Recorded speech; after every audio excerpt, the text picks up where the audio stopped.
eu quero convidar você a abrir as Escrituras no Salmo de número 56.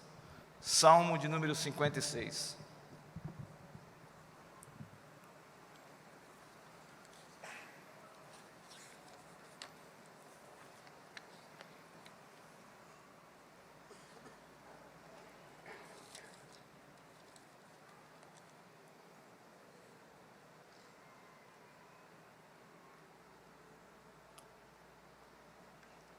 Quem abriu, diga amém.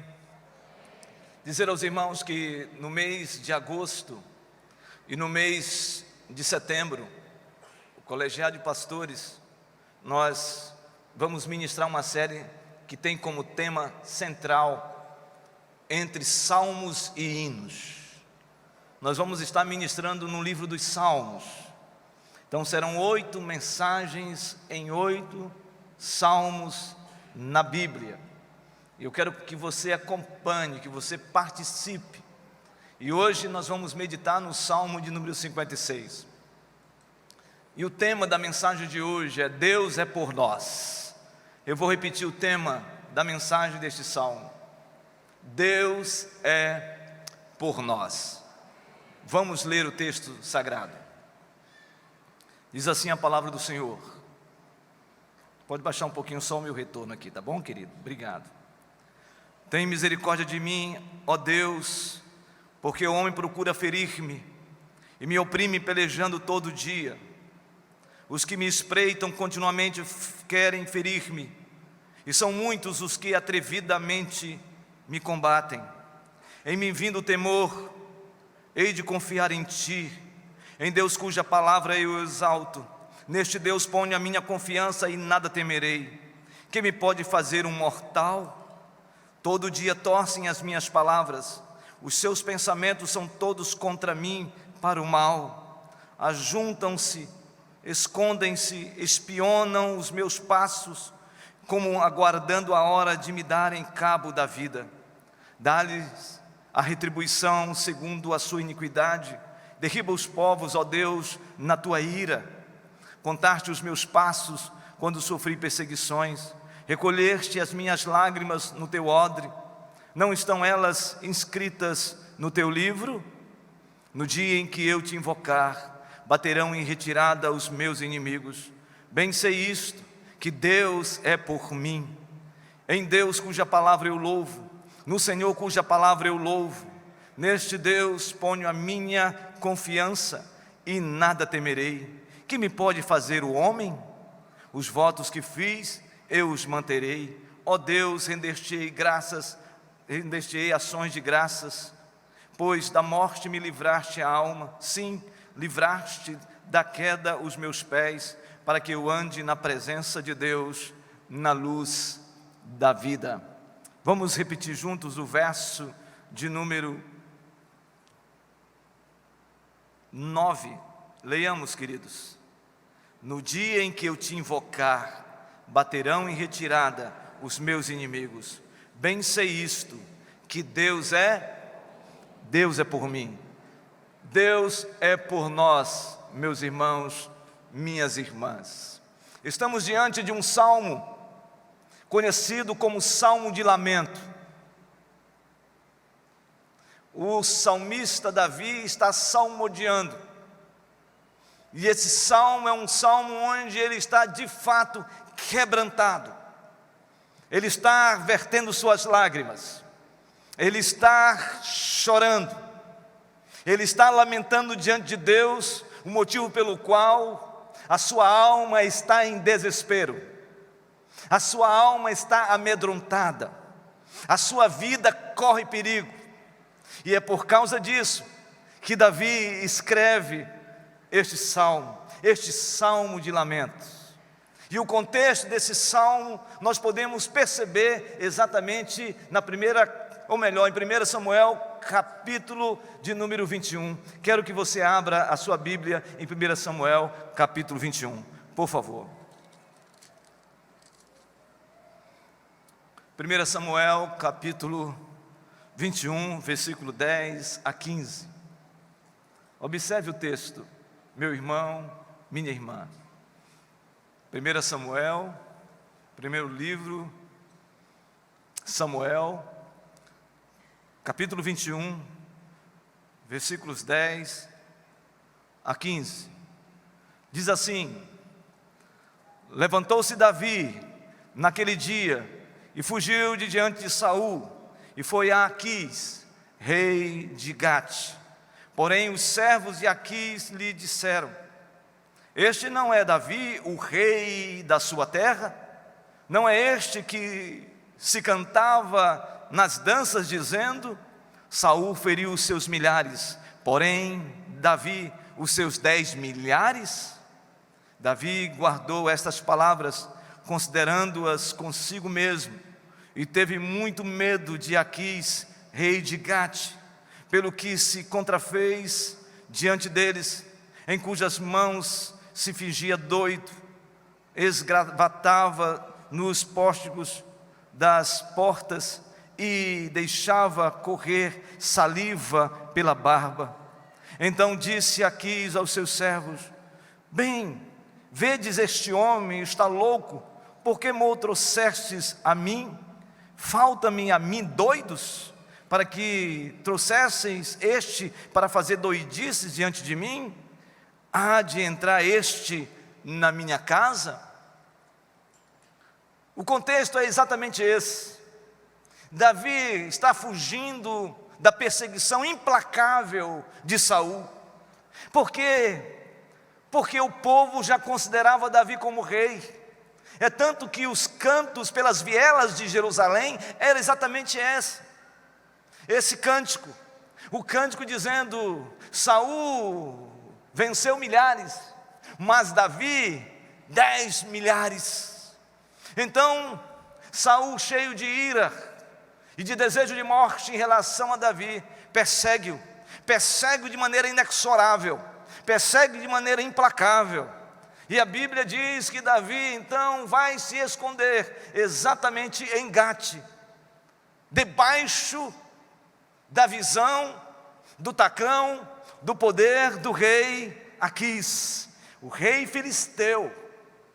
E é interessante porque talvez você esteja perguntando: por que então que Davi saiu da presença e fugiu da presença de Saul, exatamente indo para o seu arqui-inimigo mais terrível do povo de Israel, que eram os filisteus? Exatamente isso, porque Davi certamente sabia que se havia um lugar que Saul não iria buscar, encontrar, ir ao encontro de Davi, era exatamente entre os filisteus. Mas quando Davi chega em Gate, diante dos seus inimigos também terríveis, o texto sagrado diz que os homens do rei Aquis, os seus comandantes, os seus liderados, estão furiosos porque eles sabem quem é Davi, sabem como Davi já tinha vencido batalhas, sabe que Davi já tinha vencido Golias, que também era de Gate, que também era filisteu, sabe que aquele homem era um homem perigoso, e eles já tinham conhecimento, e já estava segredado no coração dos filisteus, de que Davi seria o rei de Israel. E então eles, com fúria, vão ao rei Aquis e dizem: você vai dar guarida a este homem chamado Davi, este homem que cantam pelas vielas de Jerusalém, pelas ruas de Jerusalém, de que Saul venceu 10 milhares e Davi venceu 10 milhares? Então Davi percebe que os seus algozes vão desferir, vão confrontá-lo, vão persegui-lo, e então ele dá uma de doido, porque ele estava com medo, ele estava assustado. Se ele estava desesperado por fugir de Saul, agora ele estava amedrontado por encarar o rei Aquis e o seu exército filisteu. E Davi então começa a jogar a saliva para fora e começa a babar, e começa a bater nas portas da cidade de Aquis, melhor, da cidade de Gate. E mais ainda, Davi continua indo pelos pórticos, pelos abrigos, mostrando toda a sua doidice, a ponto do rei falar assim: o que eu posso fazer com esse homem doido, cheio de doidice? Eu não vou receber na minha casa, deixa esta pessoa assim, deixa esse louco desse jeito. Mas o inimigo continuou a perseguir Davi. É nesse contexto que Davi escreve este salmo. E ele começa exatamente dizendo a Deus: Senhor, tens misericórdia de mim. Então a alma de Davi estava sôfrega de medo. A alma de Davi e o coração dele estava cheio de tremor, de pavor por causa dos inimigos. E Davi então descreve toda a ardilosidade de seus inimigos para com ele. E eu quero que você observe o texto, porque nós encontramos aqui uma descrição da ação desses inimigos, de como esses inimigos estavam dispostos a destruir a vida e o caráter de Davi. Por favor, a primeira ilustração que eu posso chamar sua atenção para esse texto é que a gente percebe claramente que os algozes de Davi, eles afrontavam Davi diariamente. Eles afrontavam Davi diariamente. Por favor, observe o verso de número 1, 2 e 5. Observe o verso de número 2, 1, 2 e 5. Primeiro ele diz: tem misericórdia de mim, ó Deus, porque o homem procura ferir-me e me oprime pelejando o quê? Todo dia. Verso 2: os que me espreitam continuamente querem ferir-me, e são muitos que atrevidamente me combatem. Verso 5: todo dia torcem as minhas palavras, os seus pensamentos são todos contra mim para o mal. Você já pensou nisso? Eu não sei qual é o enfrentamento que você tem. Davi aqui com certeza estava tendo um enfrentamento visível. Eram os inimigos, eram os filisteus, eram aqueles que estavam perseguindo em Gate. Mas também Davi sabia que Saul também o perseguia. Mas mais do que isso, o que nós percebemos do assombro da alma de Davi é que não era apenas um enfrentamento visível, ordinário, mas também era um enfrentamento invisível, era um enfrentamento sobrenatural, era um enfrentamento pelas hostes do mal que oprimiam a vida de Davi. E esse inimigo ele afrontava todo dia. Todo dia ele afrontava, ou eles afrontavam Davi. Você já pensou nisso? Você tem alguém que lhe afronta todo dia? Você tem tido experiências de afronto, de zombaria, de enfrentamento com você? E eu não sei quem está ali fazendo isso. Eu não sei qual é o seu algoz, eu não sei se ele é perceptível aos seus olhos ou se é imperceptível no mundo espiritual, mas o fato é de que é possível que você esteja vivendo um tempo assim. Quando eu leio 1 Samuel capítulo 17 e vejo aquela experiência que Davi teve com o gigante Golias, me chama muita atenção. Porque no primeiro enfrentamento de Israel contra os filisteus se deu em Efraim, na região de Samaria. Mas no capítulo 17 nós encontramos um segundo enfrentamento. Israel venceu exatamente os filisteus em Efraim. Agora novamente em 1 Samuel capítulo 17 nós encontramos mais uma vez um grande confronto. Um confronto entre Israel e os filisteus. E nesse confronto, diz que um gigante chamado Golias levanta-se no meio dos filisteus e afrontava o exército de Israel todo dia. E você sabe quanto tempo ele afrontou o exército de Israel? Durante 40 dias, todo dia, ele afrontava, ele espreitava, ele confrontava, ele gerava instabilidade no meio do exército de Israel. Talvez você esteja enfrentando há muito tempo uma afronta, um levante, uma força contrária que tem tentado vilipendiar a sua vida, envergonhar a sua vida. Segundo, o que me chama a atenção da ação desse inimigo, descrita aqui no Salmo de número 56, é que esse inimigo atuava de forma oportunista e atrevida. Era algo oportunista e atrevida. Observe o verso de número 2, diz assim: os que me espreitam continuamente querem ferir-me.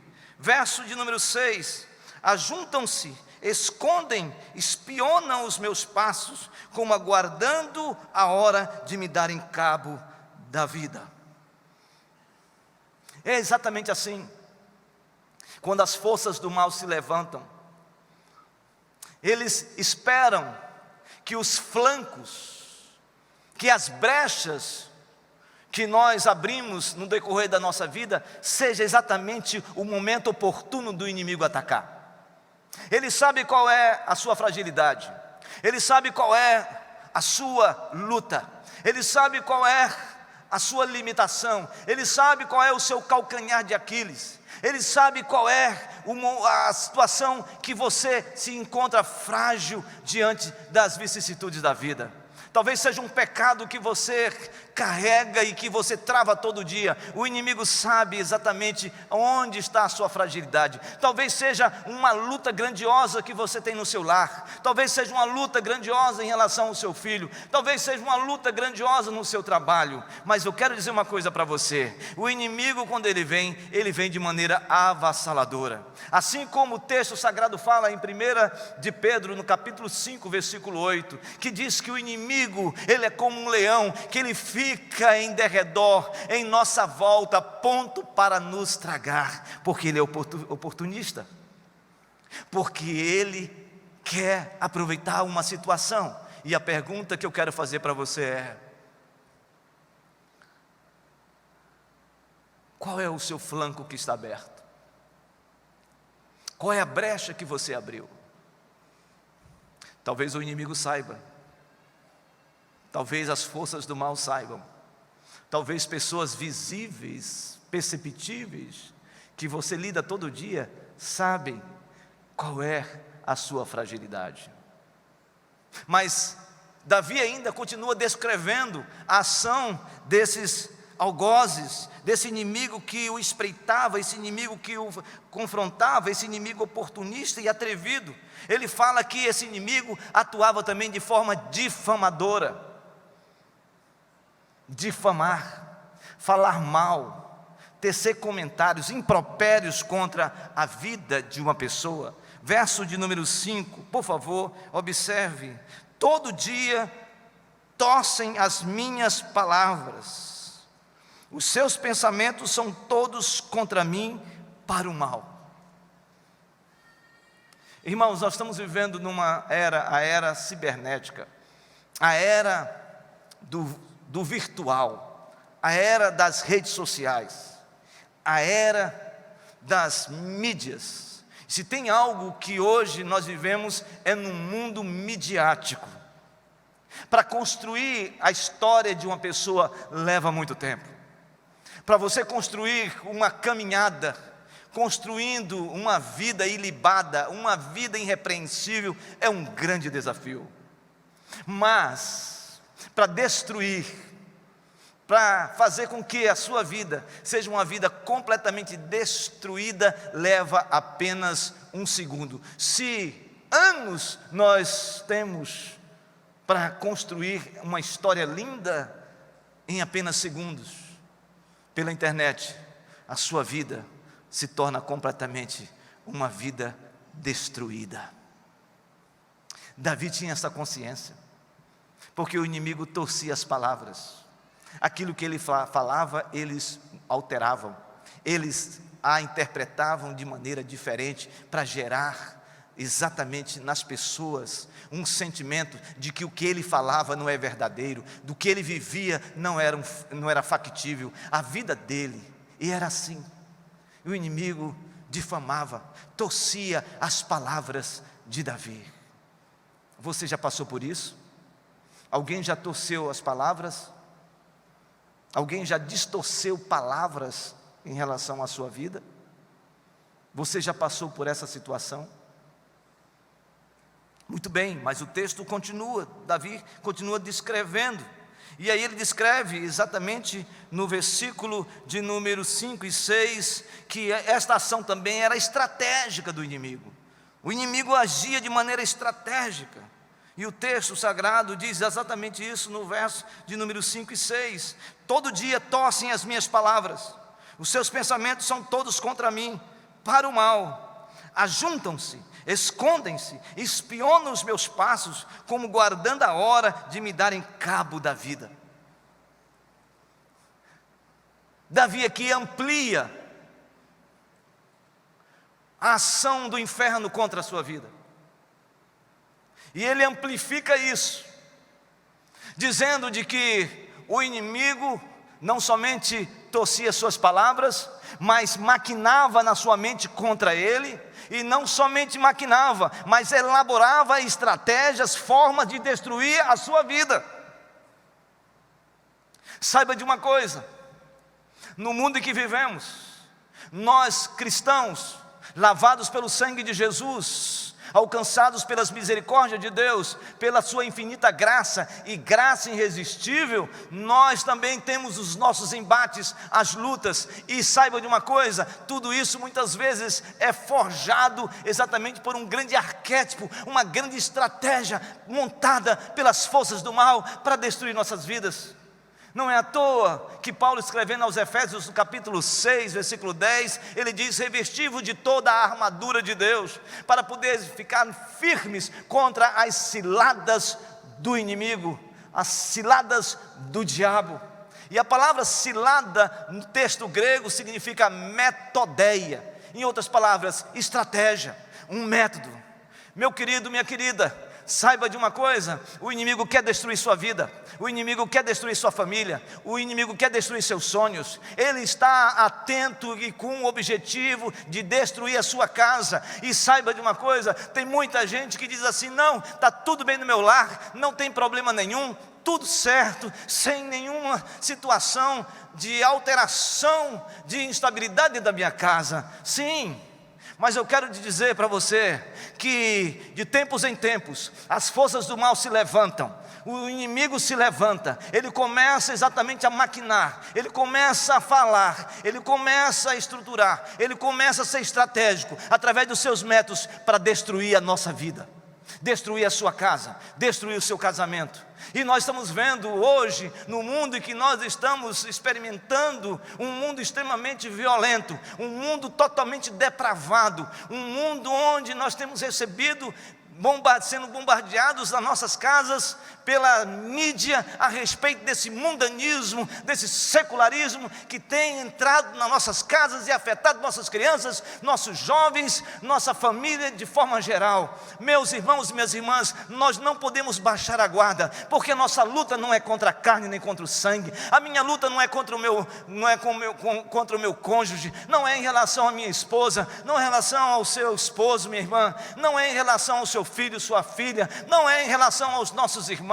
A nossa batalha, o nosso enfrentamento, a nossa guerra se dá no mundo espiritual, contra os principados e potestades, contra os dominadores deste mundo tenebroso, contra as forças espirituais das regiões celestiais. A nossa luta é contra todos esses que se levantam contra a igreja do Senhor. Mas eu tenho uma boa notícia para dizer para você nesta noite: em nome de Jesus, as portas do inferno jamais prevalecerão contra a igreja do Senhor.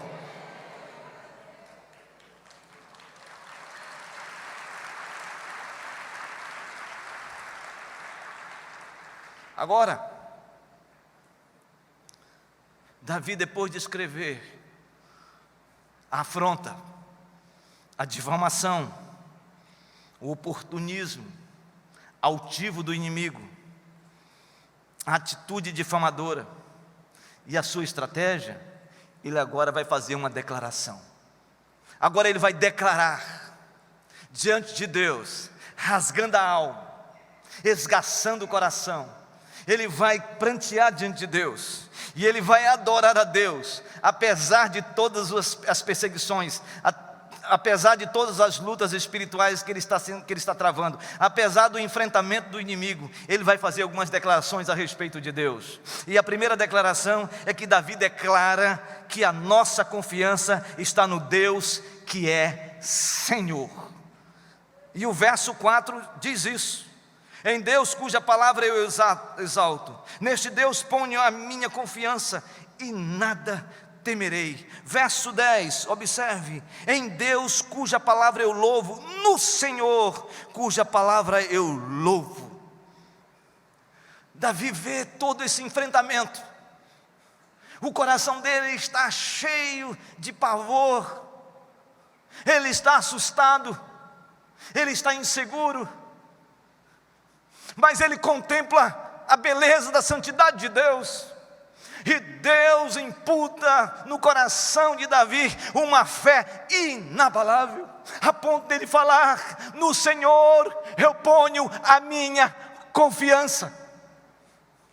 Sabe qual é o nosso problema? É que quando nós estamos diante dos enfrentamentos, quando os assombros vêm sobre nossas vidas, nós ficamos buscando resolver com as nossas forças, ou então pedir que outros resolvam por nós. Mas chega uma hora que nem as nossas forças e nem ninguém neste mundo pode resolver o seu problema, o nosso problema, porque nos tornamos impotentes diante deles. E é nessa hora que nós temos que falar: Senhor, eu te exalto, Senhor, eu te louvo, Senhor, eu te adoro por tudo que está acontecendo na minha vida. E nesta noite eu coloco a minha confiança no Senhor. E se observar claramente no verso de número 10, nós temos aqui uma chamada. Diz assim: em Deus cuja palavra eu louvo. Ele começa a louvar Deus Elohim, ele começa a adorar o Deus Criador dos céus e da terra. Mas no verso 10 ele diz assim: no Senhor cuja palavra eu louvo. E aí então ele usa não a palavra Elohim, ele usa a outra palavra, a palavra que Senhor em hebraico ele chama de Yahvé. É Yahvé, o Deus soberano, que todos temem diante dele. Exatamente quando Josué atravessa com os sacerdotes e com o povo o rio Jordão de pé enxuto, o rei de Jericó se assombra com o Deus de Israel, e eles reconhecem o Senhor de Israel, reconhecem quem estava ali era um Deus todo-poderoso, e que basta o seu nome Yahvé já era temível. Você serve um Deus que tem um nome temível, você serve um Deus que é poderoso, você serve um Deus que Ele é inabalável, você serve um Deus que Ele é imutável, você serve um Deus que é onipotente, onipresente e onisciente.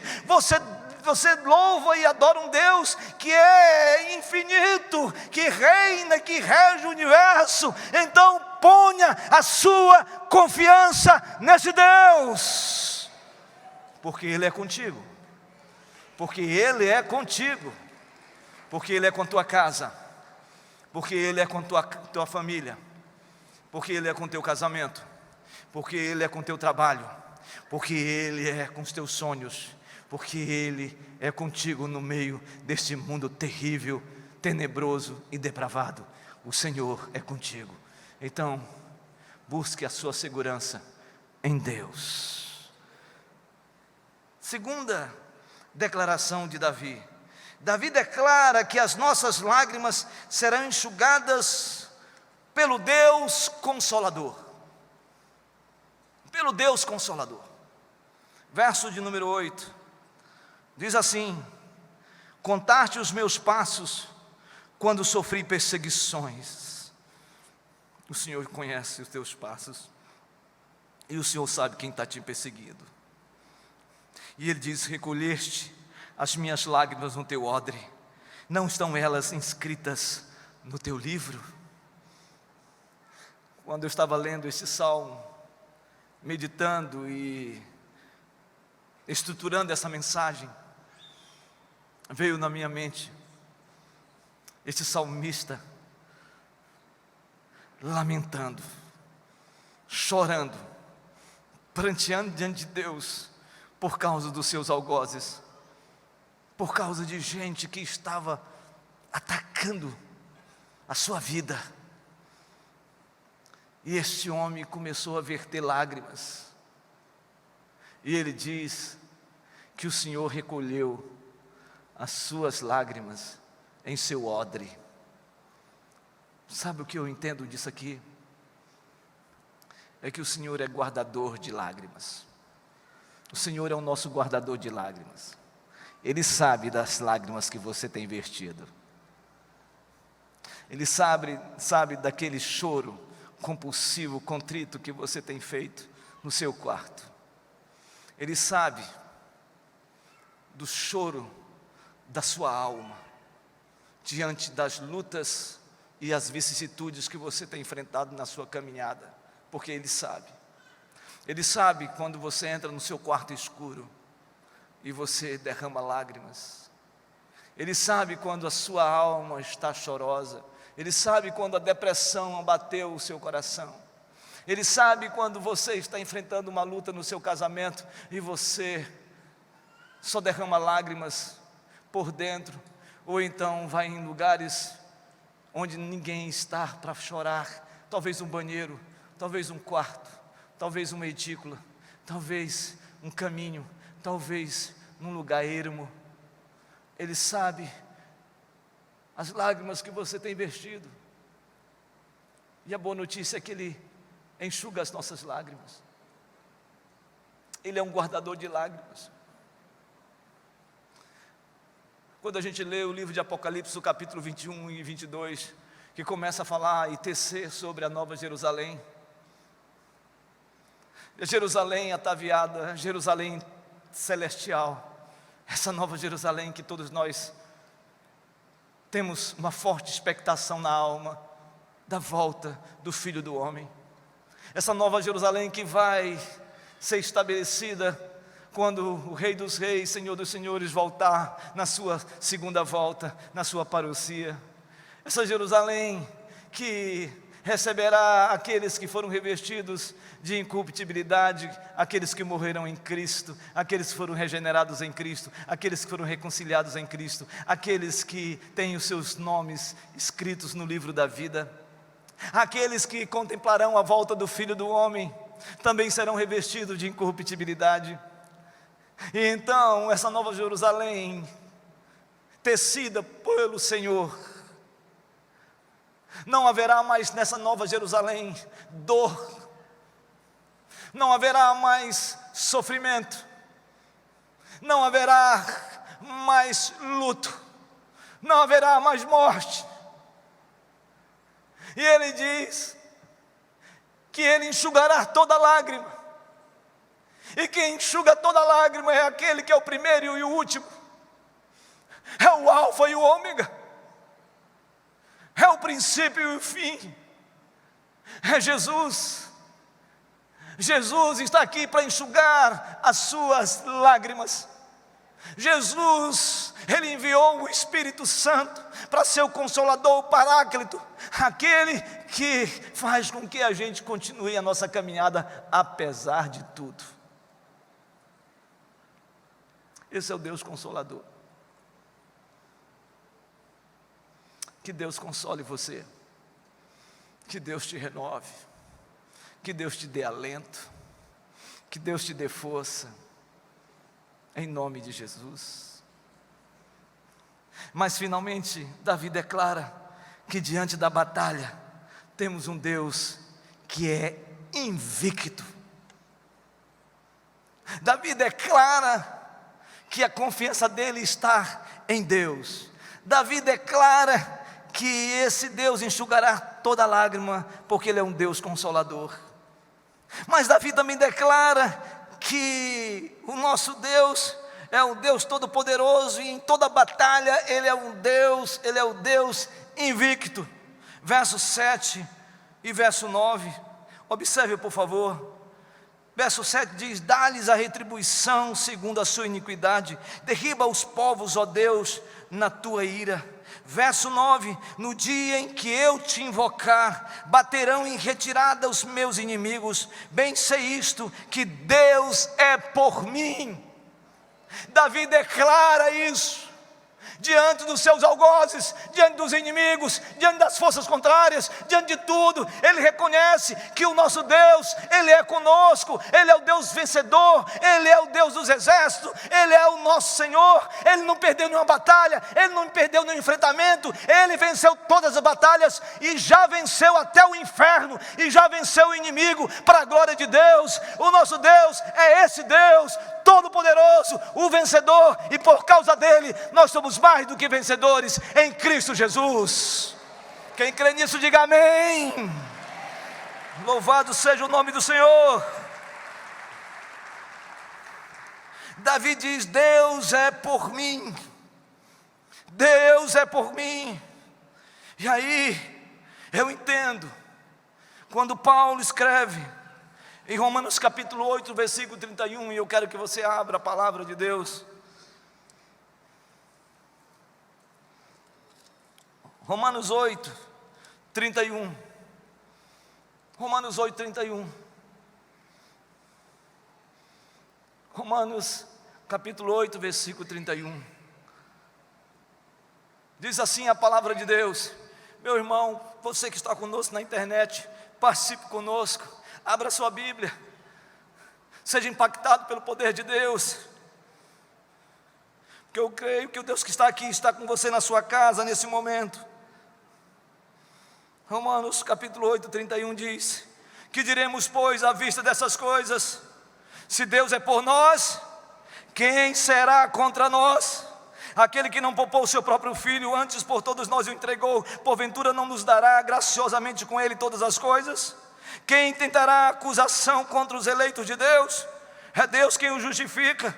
Quem os condenará? É Cristo Jesus quem morreu, ou antes, que ressuscitou, o qual está à direita de Deus e também intercede por nós. Quem nos separará do amor de Cristo? Será tribulação, meu irmão? Será angústia, minha irmã? Será perseguição, meu irmão? Será fome, minha irmã? Escassez? Ou nudez? Ou perigo? Ou espada? Como está escrito: por amor de ti somos entregues à morte o dia todo, fomos considerados como ovelhas para o matadouro. Em todas essas coisas, porém, somos mais do que vencedores por meio daquele que nos amou. Porque eu estou bem certo de que nem a morte, nem a vida, nem os anjos, nem os principados, nem as coisas do presente, nem do porvir, nem os poderes, nem altura, nem profundidade, nem qualquer outra criatura poderá separar-nos do amor de Deus que está em Cristo Jesus, nosso Senhor. Aleluia, aleluia. Então declare pelos quatro cantos da terra, declare sobre a sua família, declare sobre a sua caminhada, declare sobre a sua história, declare apesar do afrontar do inimigo, apesar das lutas grandiosas, declare: nada vai nos separar do amor de Cristo, porque o Senhor Deus é conosco. O salmista encerra esse salmo agora salmodiando, cantando. E os versos, quero que você vá para o Salmo 56, que é a nossa meditação de hoje. Salmo de número 56. Ele encerra nos versos 12 e 13, dizendo: os votos que fiz, eu os manterei, ó Deus. Render-te-ei ações de graças, pois da morte me livraste a alma. Sim, livraste da queda os meus pés, para que eu ande na presença de Deus, na luz da vida. Ele adora o Senhor, ele louva o Senhor por tudo que ele tem passado, ele glorifica o Senhor, ele exalta o Senhor. Ele diz que o inimigo não prevalece sobre a sua vida, porque o Senhor é com ele. E no final ele diz assim: o que me faz continuar no meio de um caminho muitas vezes escuro, no meio de um túnel que está opaco e não consigo ver o final dele e nem o iluminar dele, da luz. O Senhor é a minha luz, é a luz da vida. Neste ponto, eu não tenho dúvida que Davi está apontando para o Machia, para o Messias. Ele está apontando para João capítulo 8, versículo 12, que diz: eu sou a luz do mundo. Se no enfrentamento que você está tendo, as coisas não estão claras, talvez o céu esteja enegrecido, talvez você não esteja entendendo por causa de tanta nebulosidade da vida, eu quero dizer algo para você aqui nesta noite. Meu irmão, minha irmã, Jesus, Ele ilumina o nosso caminho no meio das trevas, porque já raiou a luz de Cristo na nossa vida, já raiou a luz de Cristo. Por isso, Deus é por nós. Que Deus abençoe a sua palavra nessa noite, em nome de Jesus.